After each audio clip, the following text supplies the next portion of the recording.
persistentes como Ana. Em 1 Samuel 1:27 diz assim: Pedi ao Senhor que me desse este menino, e o Senhor atendeu ao meu pedido.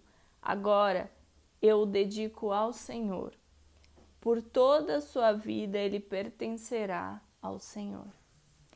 A Bíblia conta que Ana era uma mulher estéril, que sofria constantes provocações de Penina, a outra esposa de seu marido, que já havia gerado vários filhos. Tudo o que Ana desejava era ser mãe, e por essa dádiva orou fervorosamente, prometendo que, se ficasse grávida, entregaria a criança ao serviço da casa de Deus. Tempos depois, ela deu à luz a Samuel, o menino que se tornaria um grande profeta do Senhor. Ana é um exemplo do que eu acredito que Deus queira fazer em nossa vida. Ele anseia por gerar um milagre através da nossa esterilidade, áreas de fragilidade nas quais não enxergamos possibilidade de renovo ou melhora e não vemos razão para persistir. São nessas áreas que o Senhor nos usa, nos chama. E isso acontece porque quando algo nasce de um ventre estéril, há apenas uma convicção: foi obra de Deus.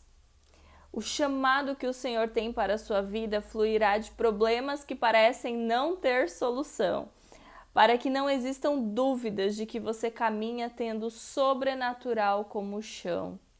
Por essa razão, você precisa estar disposta a entregar tudo, da mesma maneira que a Ana o fez ao oferecer o seu filho.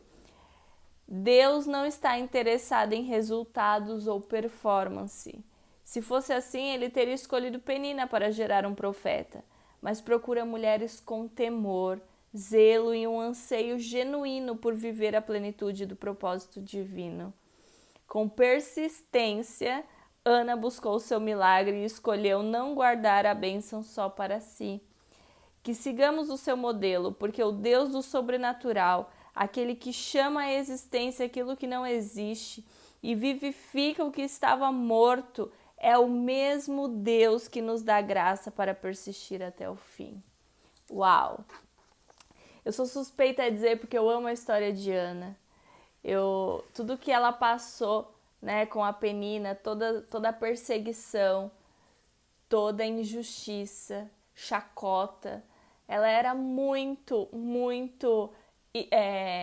afrontada por Penina, porque Penina tinha filho, porque naquela época a primeira mulher, a primeira esposa, se ela não pudesse ter filho, o marido poderia ter uma segunda esposa para gerar, para que continuasse a descendência. É aquilo que eu falo, né? Deus é um Deus de gerações. Tudo que Deus faz em nós e através de nós não se limita só à vida da Letícia, mas a uma geração. Então, naquele tempo, para que houvesse essa continuidade de gerações, de descendência, o homem poderia casar com uma segunda esposa. Só que neste caso, Ana ela era muito amada por seu marido, Eucana. Era muito. Só que o único ponto é que ela era muito frustrada também, infeliz, sabe? Por ela não conseguir enxergar esse amor, justamente porque ela focava naquilo que ela não tinha. Mas ela fez uma coisa certa. Ela ofertou essa dor. Ela entregou aos pés do Senhor.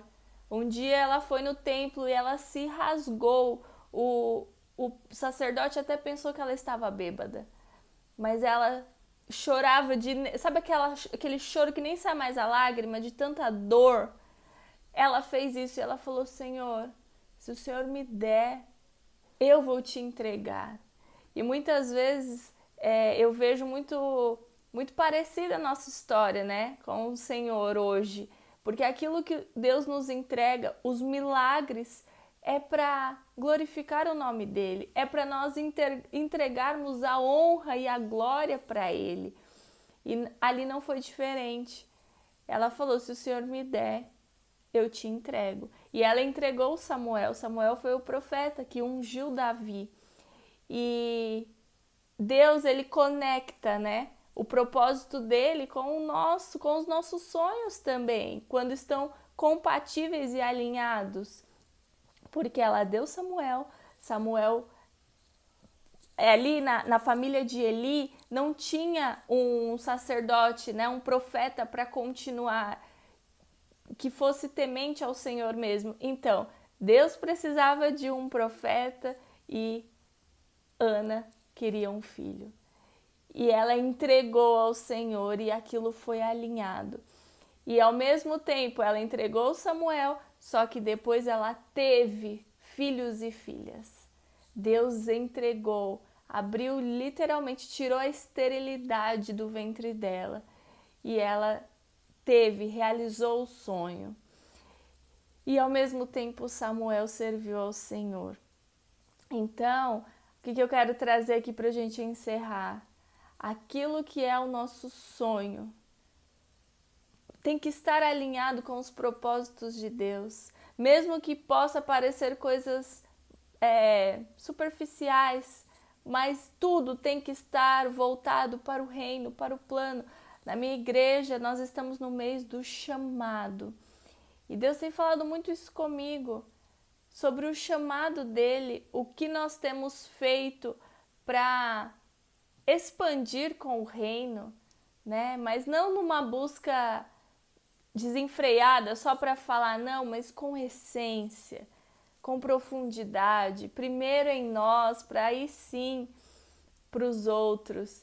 E ontem mesmo o pastor falou uma frase que inclusive é do Luiz Hermínio, eu escutei numa ministração do Luiz Hermínio, que ele fala, eu não vou lembrar direitinho, mas o chamado, ele é uma missão, um propósito de Deus para pessoas inadequadas, geralmente os improváveis, né? Por um tempo indeterminado e geralmente as pessoas que não têm recursos para fazer de fato, para cumprir isso, mas tem a unção.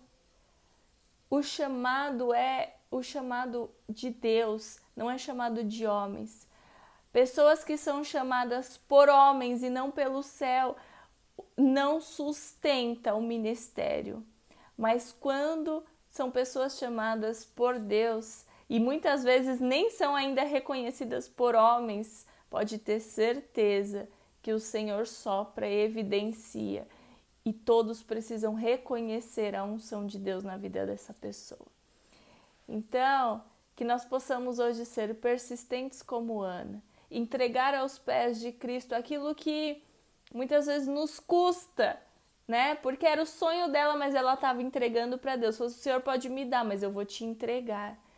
E esse tem que ser o nosso coração.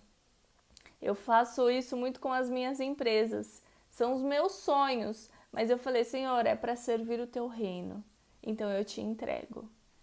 Então que hoje você possa ter essa persistência, Diana. Uma semana abençoada, em nome de Jesus. Até amanhã. Tchau, tchau.